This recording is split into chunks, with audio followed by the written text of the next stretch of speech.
How to find digital code on Amazon. First, we need to open Amazon on our web browser since there are functions that are not available in the application. So go to your Safari, Chrome, any web browser. Search amazon.com, log in into your account. When you're already logged in, click on your account name right on top. This page will then appear. Click on the See All beside the Your Orders.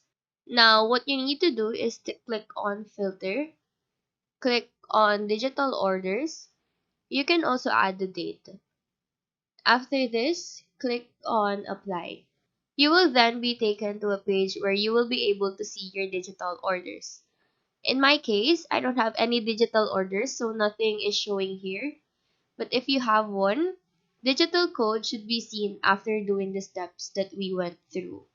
So that is all for this tutorial. Do let us know if this video helped you out.